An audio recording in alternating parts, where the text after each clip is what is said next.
Hey y'all, Donnie Keith here, aka Auntie Peaches from the Aunties Radio Show, also on The Voice of Reason. I'm here to say that ever since my man started taking A game, he's been on top of his A game. When I say A game, I mean his A game. He's more focused. He's definitely working out more. His attitude is better. And he's not complaining of all over body aches due to poor blood circulation, because A-Game provides great blood circulation, if you know what I mean, ladies. That blood circulation. Sometimes I have to hide the A-Game in the bushes when I'm out walking the dog just because I want some sleep, if you know what I mean, ladies. Stay on top of your A-Game, fellas. Get your A-Game.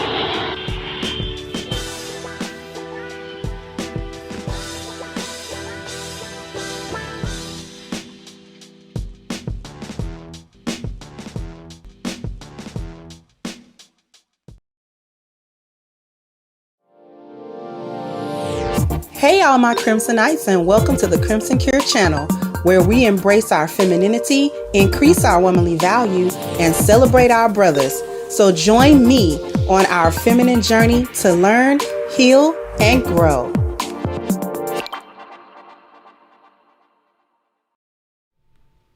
Hey, how is everybody?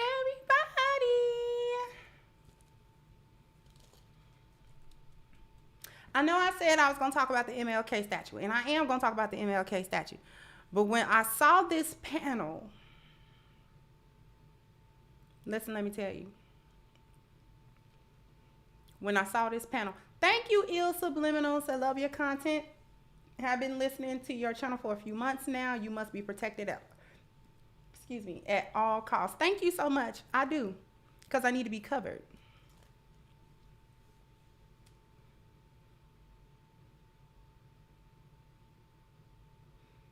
Right?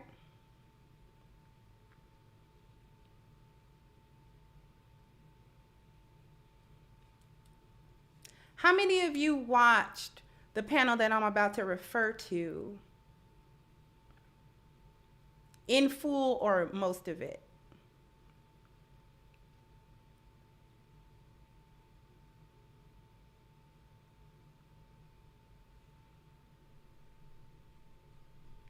If you haven't, even after you watch this show right here, I would encourage my subscribers to go watch that. Go watch it after you watch me. Thank you, Slide Jones said, please discuss Velma. You know,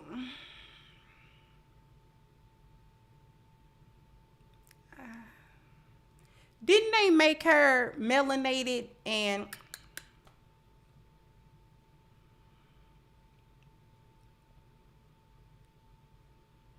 Vilma always got that feeling from her. Although when Scooby-Doo first came out, that wasn't something that you could say.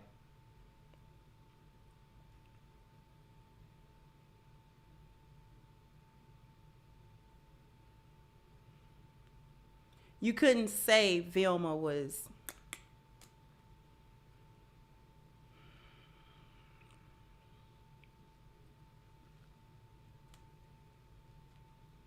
I got some announcements about the book at the end of the show, so I need y'all to stick around.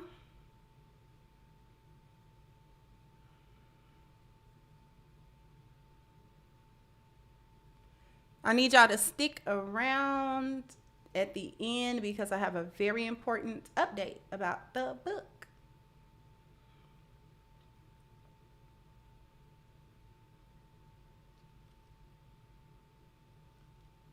So, what we're going to talk about today is a panel that Vice hosted. Okay, this is the same channel that hosted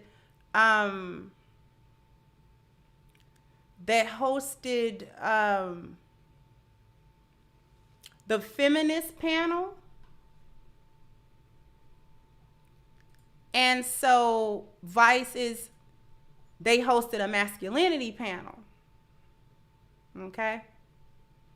They hosted a masculinity panel.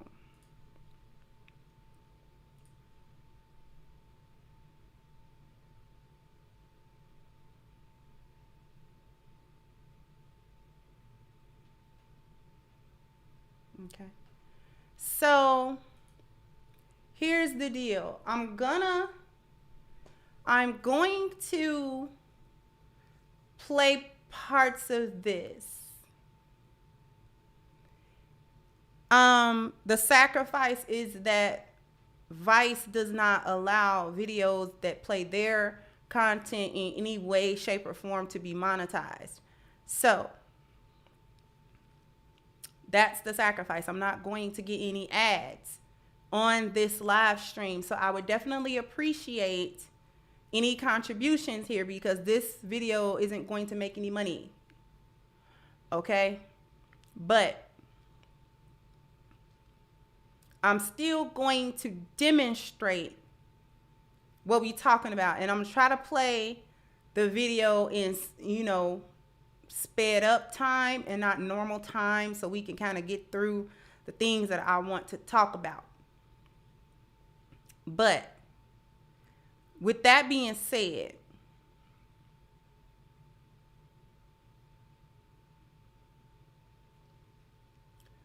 the thing that I really want to point out on this panel is the 4 different black men that you had. And I'm going to say something. The one who surprised me the most and who I actually agreed with the most about what his stances were was the gay black guy, Christian. The gay black guy actually had one of the clearest concepts of masculinity. And I didn't never think I would ever say that. He had one of the clearest defined concepts of masculinity. And that blew my mind. And as he talked about his sort of background, I kind of thought I understood why his definition of masculinity was so on point. Because that's what he was missing in his life. He was missing it.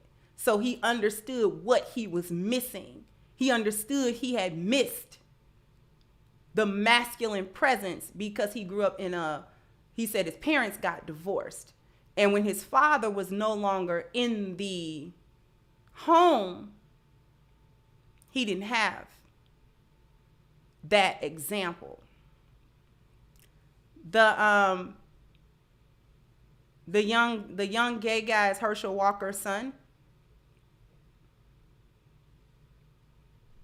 But I'm going to still see if I'm still going to play some of this because it needs to be, because you guys can't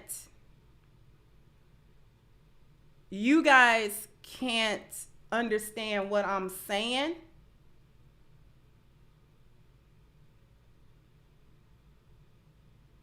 without seeing it.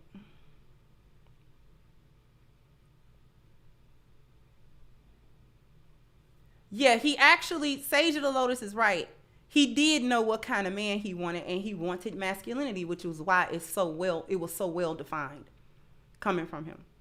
I agreed with his definitions of it. He was the only one that came with the definition. You'll hear it. Here we go.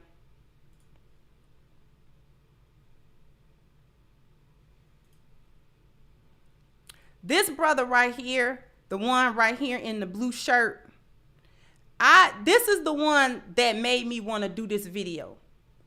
Because as he talked, you gonna hear the gynocracy come out his mouth. And this is what made me title it the way that I did. And this is what made me do this video or this live stream the way that I'm doing it. Because of that brother right there.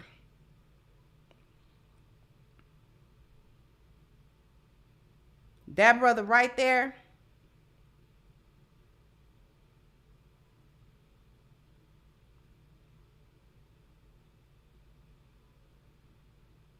So let me play. Here we go. You had to be hard. And now, to me, being a man is a lot different. Now, to me, being a man is knowing when to be soft. Knowing that you don't always have to run the charge. You can actually listen. You know what I mean? So things have changed a lot over the course of the years for me. I'm Griffin, and I don't identify as a man. I'm non-binary. I still have elements of my identity that are masculine, elements that are feminine, elements that don't fall within that range. And I personally just don't feel tied to like the norms or the confines of gender at all. Well, welcome. My name is Dylan, and I think that the notion of masculinity is just something that can be possessed by man or woman. Man, woman, non-gender conforming person. What it means to be masculine is just like, changing and like very fluid. But I think that, masculinity is something that... So my first question is, why is Griffin even on the panel if you don't even identify as a man? Why you there?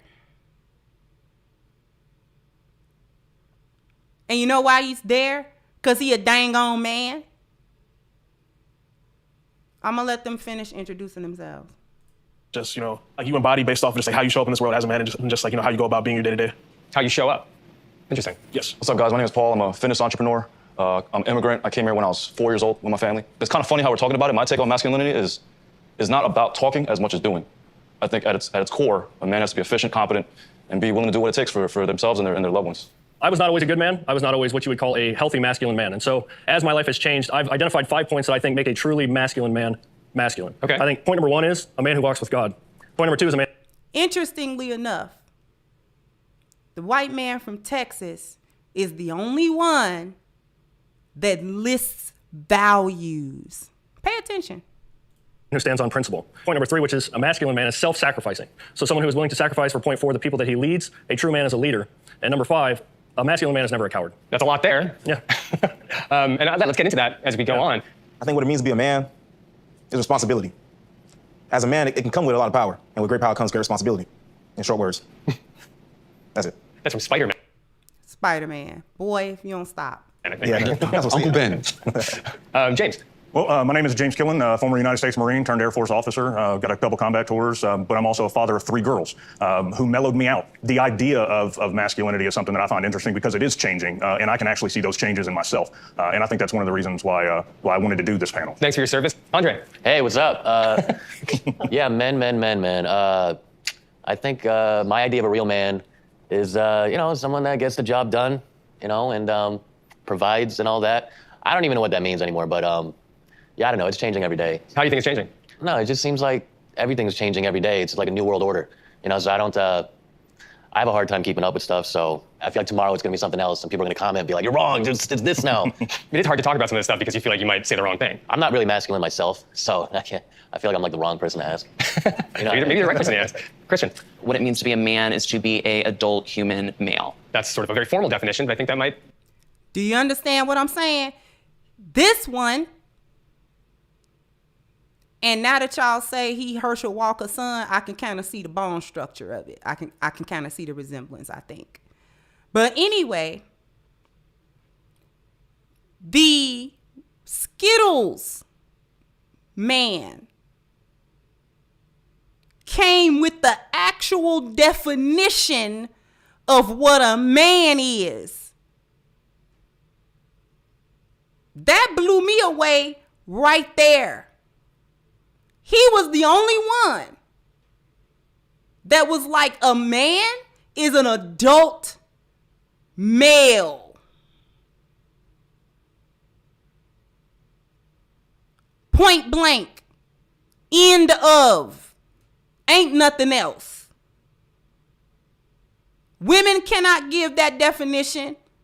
Nobody else gave that definition. He came right out and was like, a man is an adult human male.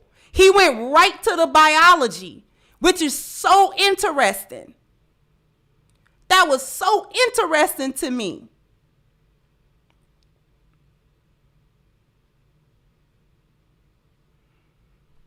Be a good place to kick off because There's a lot of talk, of writing, of research these days that says there's a crisis in masculinity. Is there a crisis in masculinity? If so, like, what is that crisis? The thing that I see is a lot of deconstructing generational trauma. The be a man, boys don't cry, this, that, and the other thing. And I think that's actually one of the reasons why we see it as a crisis, because we're actually trying to redefine what it means to be a man, and none of us have any idea because we're just out here trying to be whoever we are. I thought that was interesting. I'm gonna come back to y'all in a minute, but I got my points that I want y'all to hear first before I really start cooking. Before I really start cooking. That's right. I think that historically, being a man was rooted in patriarchy and misogyny. And now we realize how harmful that has been over the years. And so we don't really know how to define where we're supposed to be. And I think the reason that they're saying it's a crisis is because the box has gotten so small for just being, say, straight, just being a hetero, right? Because if you do anything, women judge you. What do you mean anything? If I dance a certain way, or if I wear my hair a certain way, if I dress a certain way, they go, real men don't do that. Real men don't do that. And so you get scared to move a certain way because you don't want to get judged or outed out of the accepted part of your community. Let me stop it and let me come back to you. Let me come back to you. Listen. Did you hear that? Let me get to these super chats real quick. Thank you, Six Paths. I'm at the beginning and we got you, sis. Thank you so much. Thank you, Timothy. Said Black women refuse to acknowledge masculine men build men. This is one of the main reasons young boys join gangs. Precisely. Thank you, Dee. So I just threw up.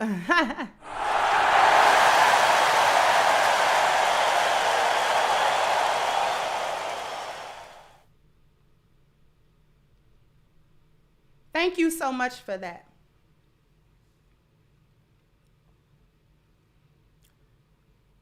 Here's the thing. He said some key gynocentric words. He said patriarchy and he said feminist, misogyny. I'm sorry. He said patriarchy and misogynist. And he said that those things, he thinks that those things, that masculinity is actually rooted in harmful, toxic concepts of patriarchy and misogyny. This is how you know he was raised by a single mama. A single black gynocrat raised him in the hoods of New York.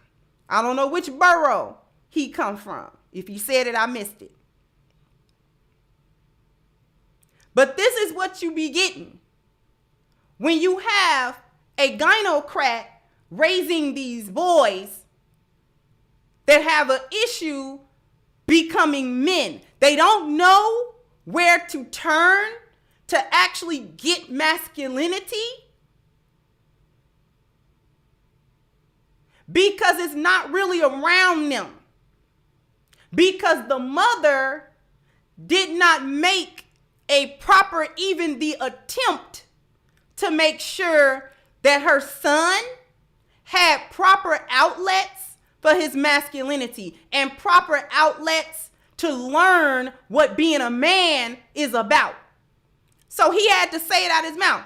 He gonna say it if he didn't say. We had to go outside and figure out what masculinity was with other young boys in the hood with him that was broken just like him.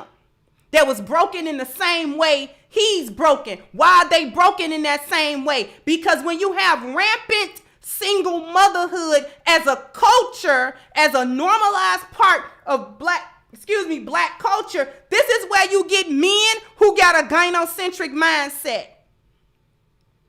This is where you get that from. This one been brainwashed. He a gynocrat. You're going to hear more of it as it go on. Okay? You're going to hear more of what he's saying. to make you understand that. Thank you, Donovan Sweet said the reason it is a crisis, black women resent masculine men because it goes against sister code and the gynocrat code. Exactly. Thank you, Black Goku. A lot of it has to do with her poor choices in men. Right. And thank you again. Thank you, Michael said a guy in blue being castrated spiritually. That's the issue. You're going to hear more gynocratic stuff come out of his mouth. So he been brainwashed on certain concepts. And these concepts of patriarchy and all that kind of stuff have been used to rob black men from their identity as men. He thinks that the criteria for what even is considered hetero is too narrow. I'm going to tell you why it become too narrow. Because men are always going to define what masculinity is. And in a world that say it can be fluid and masculinity can be this and it can be that, and you can put a dress on and still be masculine and all that kind of stuff, men there's always going to be a group, a percentage, a portion of men that are going to push back on that and be like, no, the thousands, hundreds of thousands, the millions of years that men have been men, we're not going to redefine that. We're not going to redefine that. It was interesting to see how the gynocracy affected or affects the concept of masculinity with black men versus white men. That guy from Texas with the hat on, he not playing. He like, nope, masculinity is this and this and this. And I get that from my spiritual value that determines who I am. And I can't knock him for it. We talk about it every day. About how your spiritual value is supposed to define and inform how you live your life. And it is important to him. He started with it. What value system is he living? Do you understand? See, they understand the value system. I keep telling y'all. And this demonstrated it. See, white people don't have the same mindset with a single motherhood that pervades black culture. See, they still will shame that. It may be, I'm not going to say ain't no white single mothers because there are, but they still will shame it. It's still not anything that they uphold in their culture. They won't uphold it. Black people celebrate it. Black women specifically, and even more specifically, gynocrats celebrate that. Thank you, Ruminant. Says strange that Toby Keith started with the spiritual value and the LGBT rep laid down the foundational definition. Two groups that don't represent us represented us better. Go figure. And they had an agreement. They were actually closer in agreement. That blew my mind. Do you understand that? And the gay black boy and Mr. Non-binary actually gets into it towards the end because they didn't agree. Now you would think belonging to the LGBTQIA community, both of them, that they would have had more in common in terms of their worldview. But actually, Christian Walker had a more conservative view of manhood. That tripped me out. Thank you, John Rambro. Thank you so much.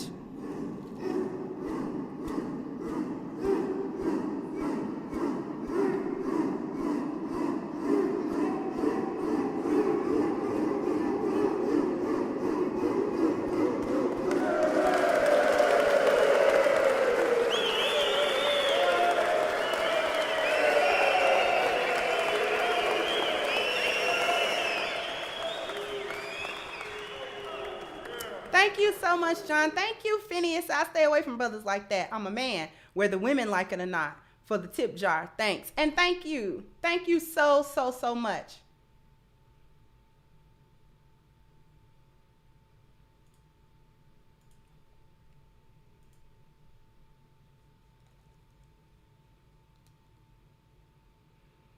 So that just blew my mind.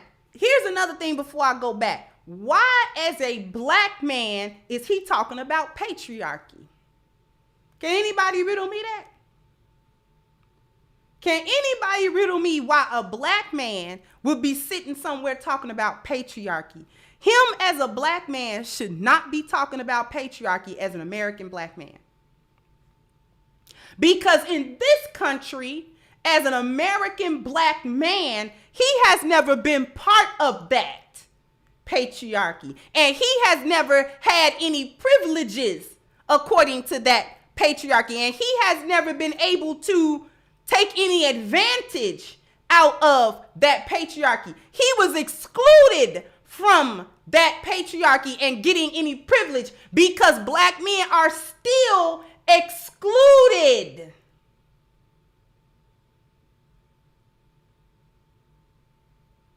The white survivalist system itself inherently excludes black men from taking any advantage of it, despite him being a man. This is where the emasculation of black men as a program and an agenda actually came from. To get black men and women to accept that black men did not need to be masculine in the traditional sense and were not masculine in the traditional sense. That all of them are down low, all of them are part of the Skittles gang, whether they say so or not. Do you understand what I'm saying? So what is he talking about? Because this so-called patriarchy was white men, not black men. White men, not black men. See, white women were complaining about patriarchal abuse.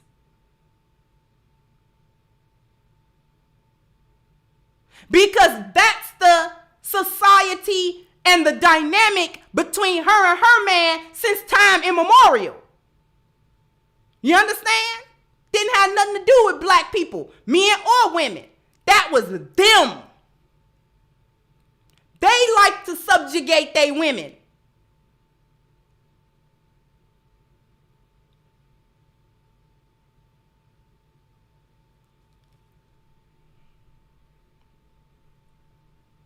Thank you, Keith Blocker. Thank you so much. Thank you, Philip. So congrats on 88. Thank you so much, sweetheart.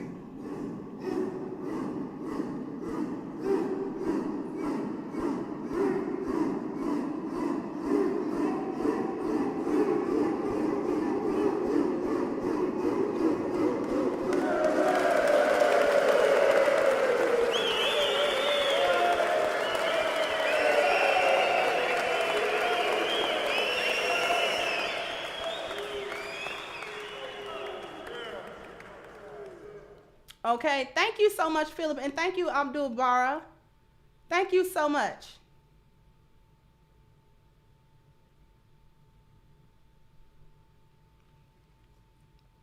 We're going to come back and let it cook some more, but we're going to take this break real quick. Kuji, indeed, thank you so much. It's very telling of a man's mindset when he is a heterosexual man who describes himself as a cis male instead of just saying he is a man. Period. Man,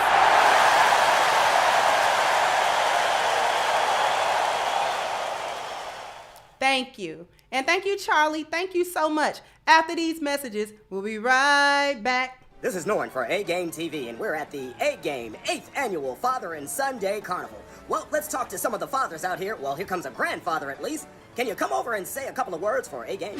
Dad, can I have this? Boy, put that down. You want to talk to me? Whoa, this 28-year-old body sure don't work like it used to. 28? You look more like you're 78. Dad, can I go in there? I can't afford that. Can I have this horse? Oh, you done broke the merry-go-round. Dad, can I have this? Come save me down here today. This boy done took all my energy. Wow, you really should try A-Game. It's an all-natural solution that's going to give you the energy and pep you need to keep up with that young whippersnapper you got there. Can I have this? Oh, who's going to pay for all this? Hey, can y'all take a two-party out-of-state check? Here, try some.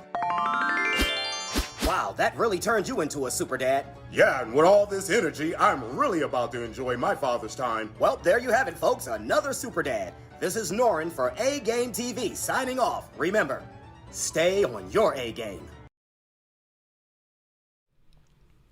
Welcome back, welcome back, welcome back. How the daddy was 28 years old with a CPAP. You understand what I'm saying? He will woe out until he took his A game, his A game, his A game. If you want to be super dad or super CEO or super worker or super husband or just a super man all the way around, then you need the support of A game. You need A game to be on your A game, which is an all natural support for men's health.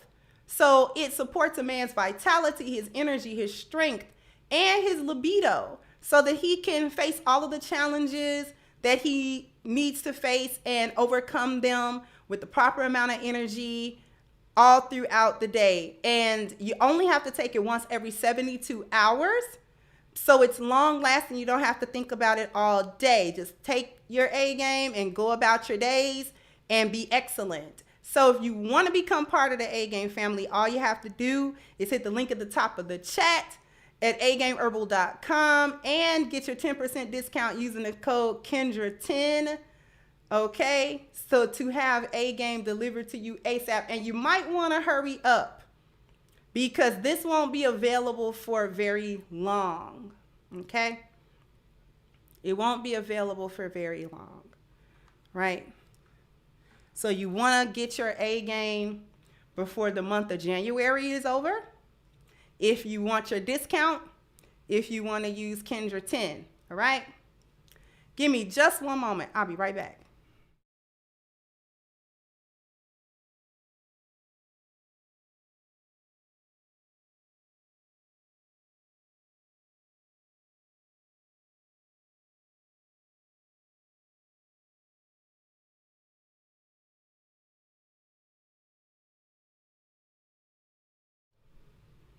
All right, and I owe you guys something of bam, bam, bam, bam. You gotta hit the like button, bam, bam. You gotta because we got 386 awesome people who've hit the like button, and we need the next 500, 600 people to go ahead and hit the like button so that we can ease our way on down the road of the algorithm. If you're watching, if you have not subscribed to the channel, go ahead and click the subscription button, click that button, click the bell so that you can be notified every time I go live or drop any new content, which is pretty much every day. Okay, so you don't want to miss a thing. You don't want to miss a thing. You don't want to miss a thing. All right, so what we're going to do is we are going to go back to this panel. So let me share. And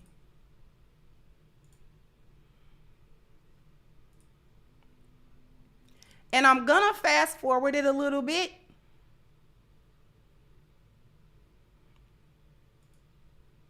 Toxic masculinity. I don't find masculinity by, and I think our culture used to live by, and I think our culture has lost its way. I think everybody sort of has that leadership role or that aggressive nature in a harmful way to harm other people, to get your way. So the biblical structure for manhood is very humble. It's self-sacrifice. It's not self-motivated, but it is motivated by principle and standing on what's right. So there is a clear-cut vision for manhood in the Bible that I live by, and I think our culture used to live by, and I think our culture has lost its way. I think everybody sort of has a different definition of toxic masculinity. I don't find masculinity toxic in and of itself, but I do believe in bad men, and bad men exist. But does that mean every man is toxically masculine? No.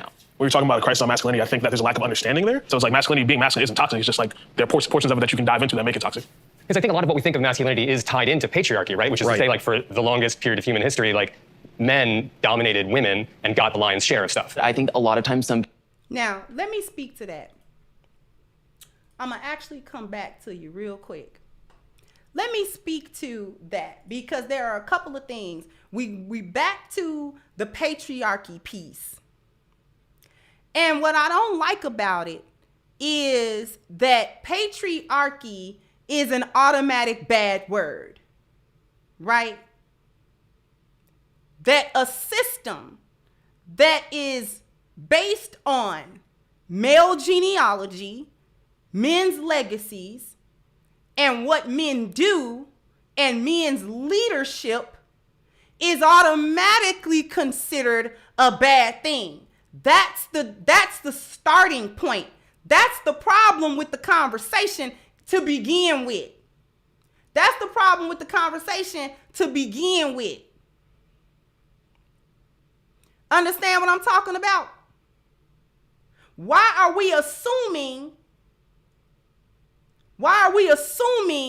that a system ran by men is automatically bad? And then moving on to whatever we talking about in terms of men dominated women and then got the lion's share. According to who culture? Which culture we talking about? Because our ancestors did not operate on brutality being disguised as leadership. That wasn't our ancestors. That wasn't the value system we as a people historically had. Whatever issues our ancestors had in their society, that wasn't one of them.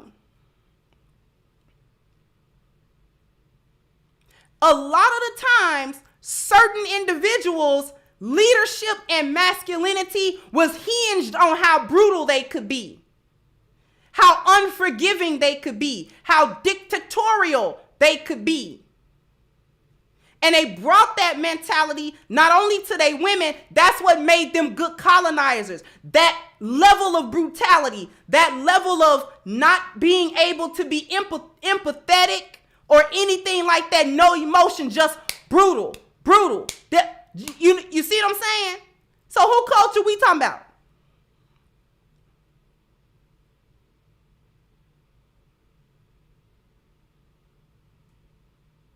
See, because the way in which our ancestors operated, even in this country after antebellum slavery,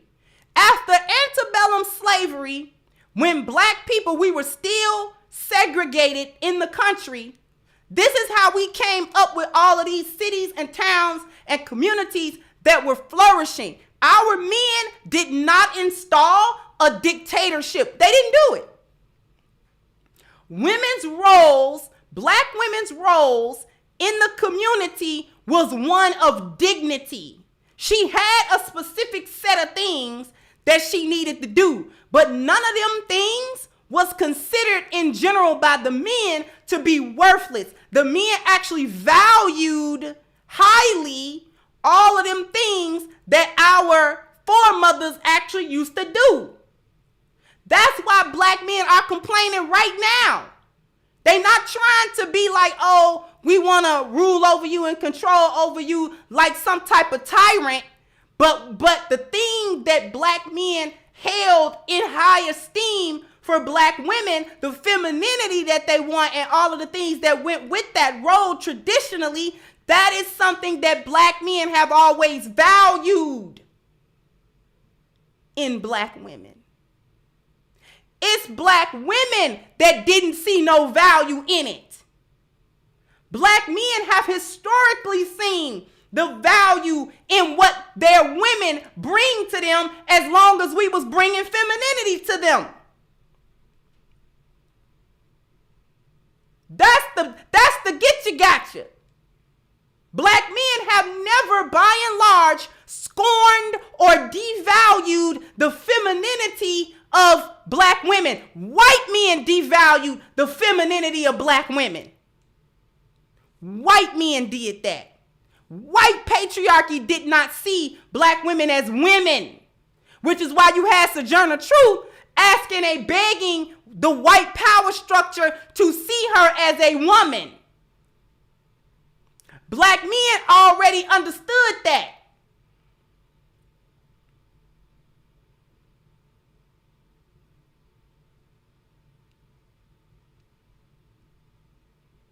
This is why you got black men doing what they do now. Passport bros, MGTOW, SYSBM. You know what I'm saying? Just dropping off the grid, just not. This is why you got black men reacting this way.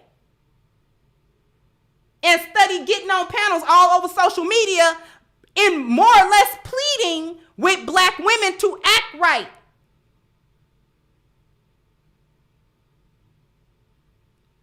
Be feminine. Are y'all trying to rule over us? Really? You don't mind when zaddies step on your neck and black men not even trying to do all of that?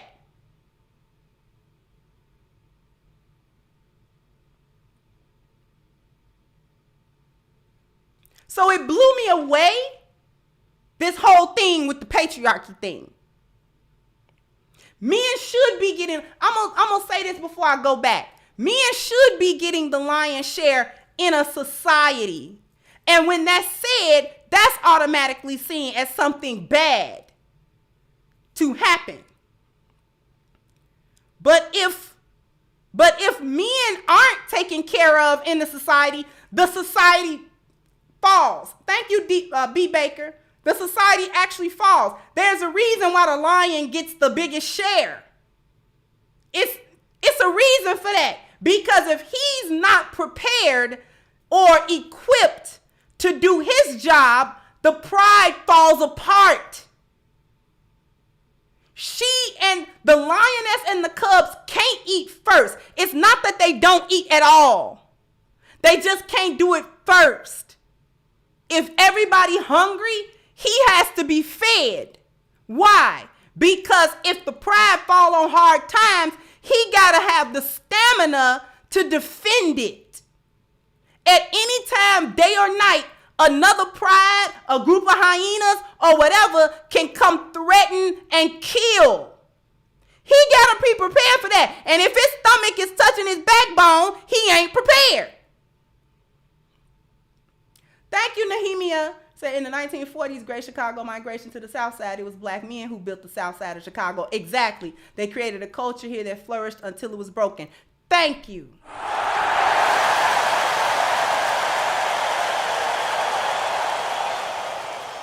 Thank you, Theo Johnson. Thank you so much as well.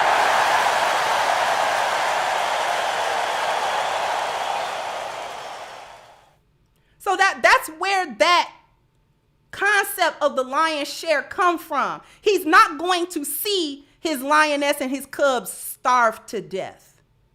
Even if they need bigger prey that his lionesses can't take down. Let's say it's a small pride, it's only 3 lionesses. They can't take down the bigger prey on their own. You know what he'll do? He'll go hunt with them. Have you ever seen him do that? He'll hunt with them. He's stronger than them. He'll help them take down the bigger, more fierce prey.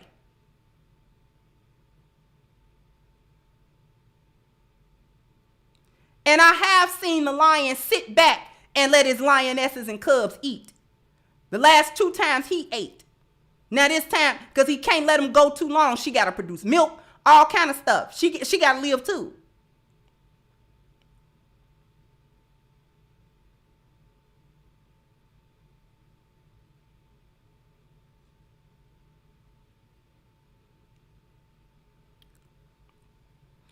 Likewise, in a human society, men need to be taken care of. Who else is upkeeping the infrastructure of the society?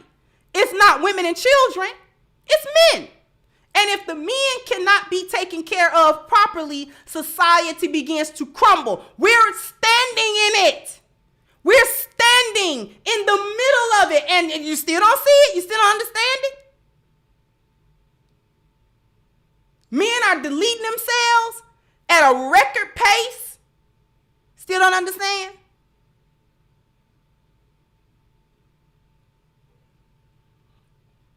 Men have to be secured.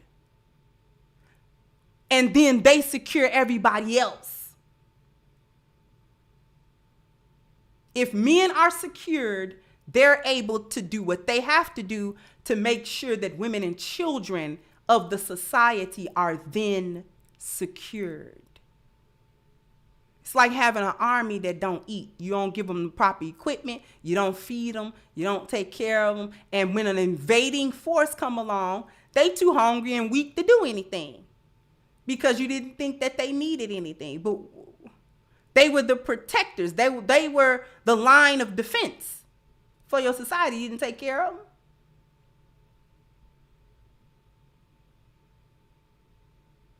Thank you, Norrin. Thank you so much, sweetheart. Thank you for supporting me on my show. Okay. I just wanna thank you for helping me on my show. All right.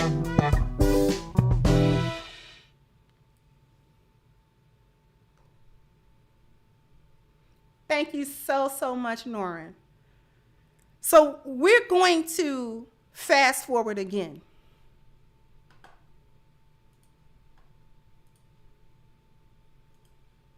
This is actually a lot to unpack.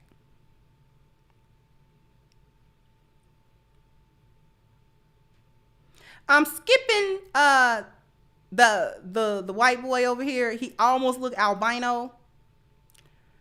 Because he was just there to push back for the sake of pushing back, and I don't want to hear it. So here we go. Divorced home, when you do grow up in a broken... The good influences around me. Is God a man? Yeah, and God is a man. And God is a father, and he's a good father. He's a perfect father. And so I think there is a clear definition of manhood where I guess that's where I diverge from everyone else in the room. I believe manhood is clearly defined by God. It is the perfect example of what a man should be. Christian, I see you nodding your head. I grew up in a divorced home. When you do grow up in a broken home and you don't have a father in the home, you recognize how important sort of both males and females are in raising a child and being in the home. There's a balance between, masculine energy and feminine energy. Absolutely. And I feel like there's both within everybody. And so there's a balance that with masculine energy in itself that I think a lot of people have trouble trying to like reconcile within themselves. Like, yes, being a man, you work hard, you take care of your people, but you gotta be able to have that emotional side too, which is where the feminine energy comes in. Y'all just like triggered something in my head when y'all was speaking about having both in the home. To me, I didn't really have it that. And it made me feel a way. We know you ain't had no daddy, baby.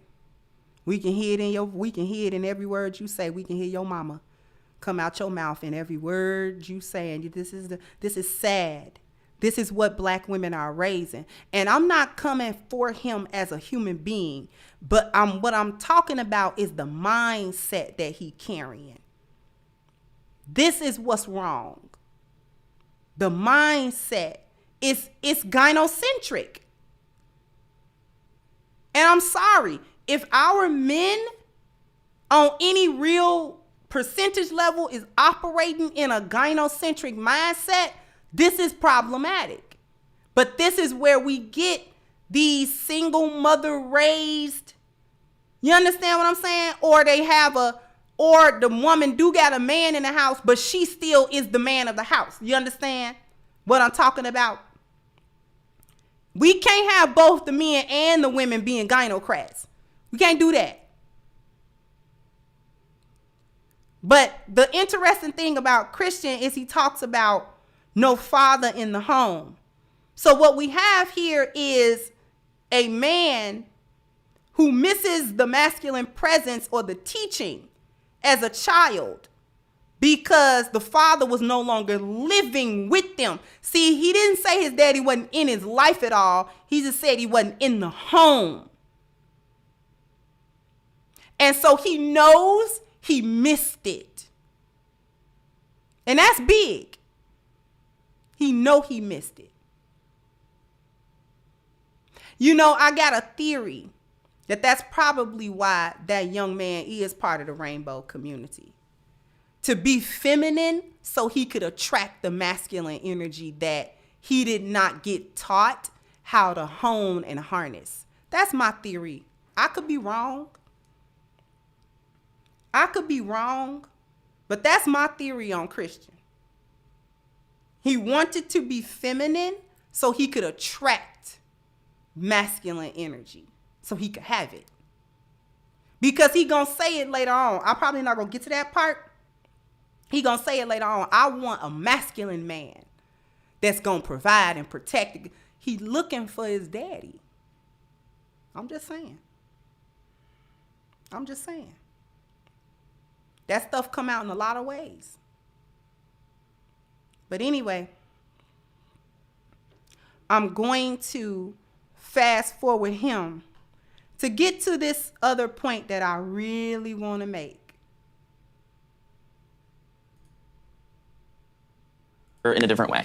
Well, first I think that like I don't want to hear him talk. He ain't got nothing to really say to me. I say, hey, those are my roles that God gave me in society. Now I'm suppressing that person. Like at the end of the day, we're all human beings. You take away the need to say God made you this or God made you this. Now you don't have to take responsibility for not fulfilling what you were called to do. When you do that, you also take away other things that somebody else may do. If I have a woman or a partner that wants to take on certain roles and I say, hey, those are my roles that God gave me in society, now I'm suppressing that person. Like at the end of the day, we're all human beings. Cap. How is it that you doing your role suppresses somebody else's role? This is another gynocratic thought, that a man being a man makes a woman obsolete. And that is automatic oppression of a woman when a man asserts himself and asserts his masculinity. This is the stuff that single black mothers are teaching sons. I'm gonna fast forward again. Y'all gonna really get a kick out of this one.